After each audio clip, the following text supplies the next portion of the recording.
Today we're going to be solving rational equations, part 2. We're going to follow the same steps that we did before so we can make this a little simpler. Step 1, make sure our denominators are factored. Step 2, find our least common denominator, also known as our LCD. Step 3, we're going to find our restrictions.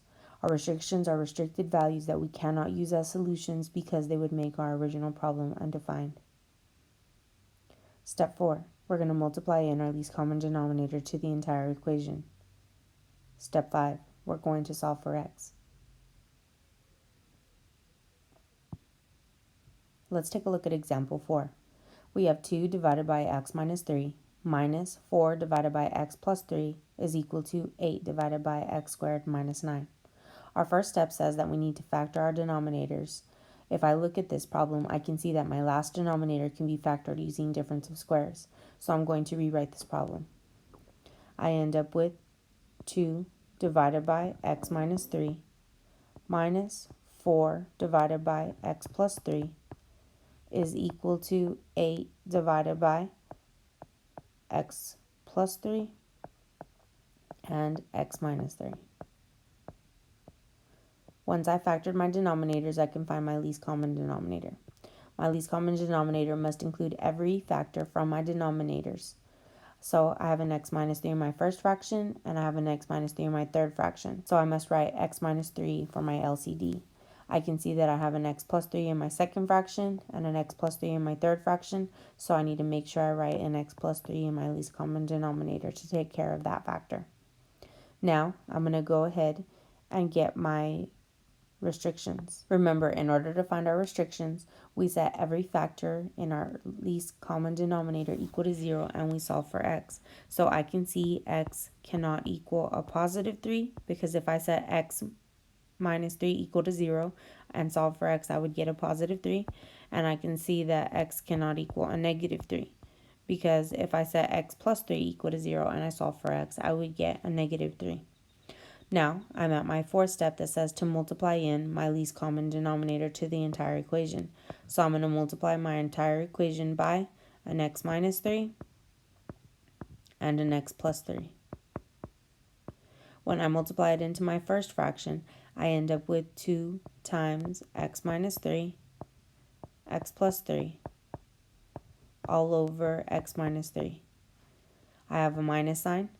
And when I multiply it into my second fraction, I end up with 4 times x minus 3, x plus 3, all over x plus 3, equals, when I multiply it into my third fraction, I end up with 8 times x minus 3, x plus 3, all over x plus 3, x minus 3.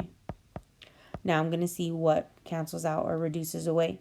My x minus 3's in my first fraction are gone. My x plus 3's in my second fraction are gone.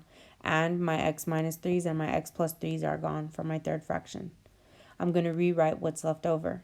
I end up with a 2 parentheses x plus 3 minus a 4 parentheses x minus 3 is equal to an 8. I'm going to use the distributive property to simplify some more. 2 times x gives me a positive 2x. 2 times a positive 3 gives me a positive 6. Negative 4 times x gives me a negative 4x. A negative 4 times a positive 3 gives me a positive 12 is equal to, and I have my 8. Now I'm going to go ahead and combine like terms. I have a positive 2x and a negative 4x. That leaves me with a negative 2x. I have a positive 6 and a positive 12. That leaves me with a positive 18. And it's equal to 8. I can see that this is linear because there is no x squared, so I'm going to get my numbers on the right side and leave my x on the left side. I'm going to subtract 18 from both sides. Those go away. I get negative 2x is equal to a negative 10. I'm going to divide by my negative 2, divide by my negative 2. I get x is equal to a positive 5. A 5 is not a restricted value, so it is okay. This is a valid solution. Let's take a look at example 5. For example 5, we have x divided by x plus 2 minus 4 divided by x minus 2 is equal to 2. Whenever I'm looking at this one, the first thing I'm going to do is I'm going to factor my denominators. But looking at my x plus 2 and my x minus 2, I can see that my denominators are already prime because they are already linear factors. My second step is to write my least common denominator. My least common denominator must include every factor in my denominator. So I have an x plus 2 in my first fraction I must include in my least common denominator. I also have an x minus 2 in my second fraction that I must include in my least common denominator. Once I find my least common denominator, I can set my restrictions. Remember, in order to find my restrictions, I set my factors equal to 0 and solve for x. If I set x plus 2 equal to 0 and solve for x, I would get x cannot equal a negative 2. If I set x minus 2 equal to 0 and solve for x, I could see that x cannot equal a positive 2, because a negative 2 and a positive 2, when plugged back into my original problem, would give me undefined fractions. Now I'm at step 3, where I'm going to multiply in my least common denominator to my entire equation. I'm going to multiply in the x plus 2 and the x minus 2. When I multiply it into my first fraction, I end up with x parentheses x plus 2, x minus 2, all over x plus 2. When I multiply it into my second fraction, I end up with minus 4 times x plus 2, x minus 2, all over x minus 2. When I multiply it into my 2, I end up with 2 times x plus 2, x minus 2. Now I'm going to go ahead and I'm going to see what reduces out. My x plus 2's from my first fraction are gone. My x minus 2's from my second fraction are gone. So I'm going to rewrite this so it's in simpler form.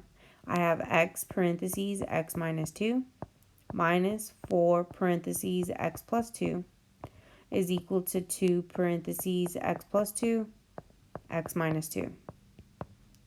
Now that I have this, I can say I need to use the distributive property to simplify. X times x is going to give me an x squared. X times a negative 2 is going to give me a negative 2x. Negative 4 times x is going to give me a negative 4x. Negative 4 times 2 is going to give me a negative 8 is equal to. Now, when I look at the right side, I have 3 things that are being multiplied. Be very careful here because a lot of people mess up. Whenever you distribute your 2, you're only going to distribute it into your first parentheses. So I'm going to multiply in 2 times x. That gives me a 2x. I'm going to multiply in 2 times 2. I get a positive 4.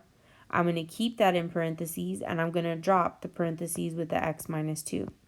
Notice I only multiplied in my 2 to my first parentheses.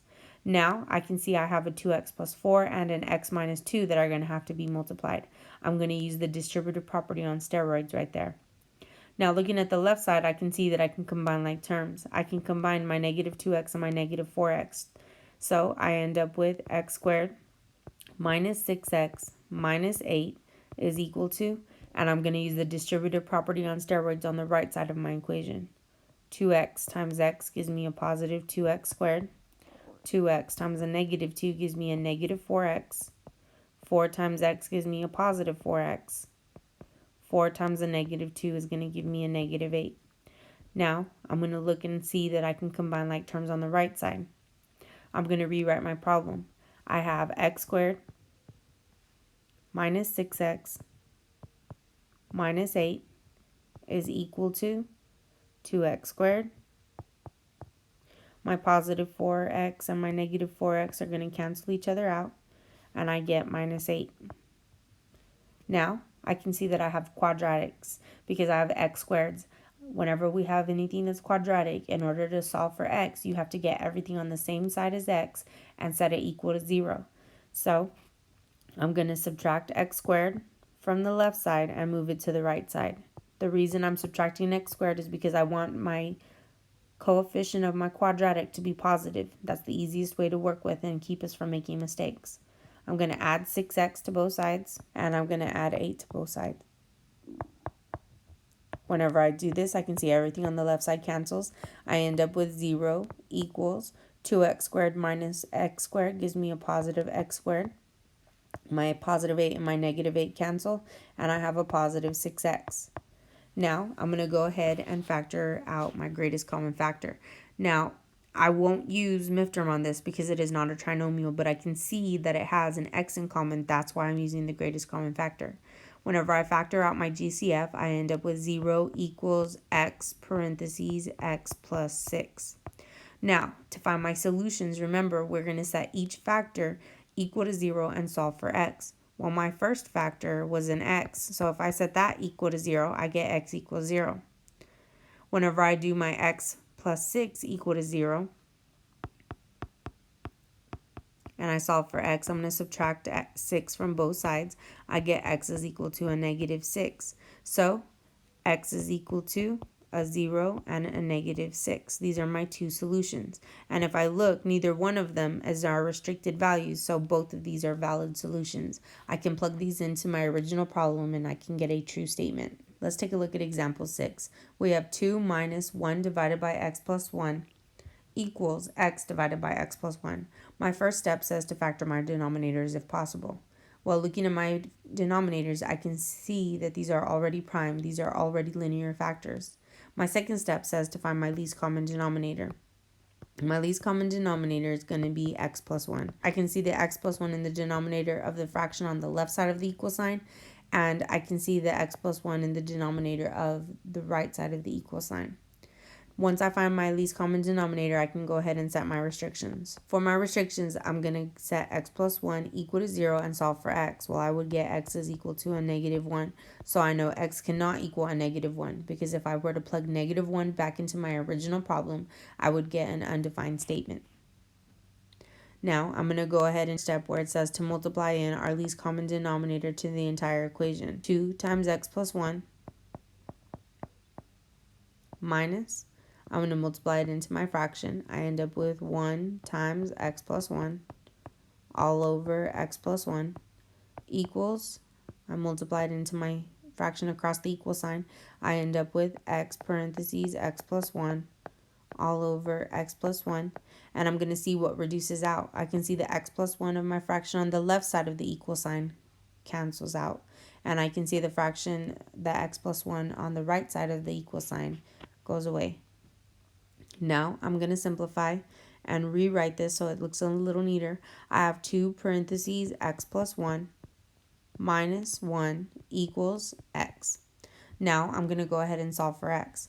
I'm going to distribute my 2. 2 times x gives me a positive 2x. 2 times a positive 1 gives me a positive 2. Minus 1 is equal to x. Now I'm going to go ahead and combine like terms. I can see that I can combine my 2 and my minus 1. I have 2x. 2 minus 1 gives me a positive 1, so plus 1 is equal to my x. Now I'm going to solve for x, and I can subtract 2x from both sides, so that way I can get my x's on the same side. I end up with 1 is equal to a negative 1x, or just negative x. To get rid of the negative sign, we have to divide by the negative 1, divide by the negative 1. I get negative 1 is equal to x. So this is my solution. But whenever I check my restricted values, I can see that this is not going to work. So I would have to write down no solution. Thanks for watching. We just went over solving rational equations, part 2.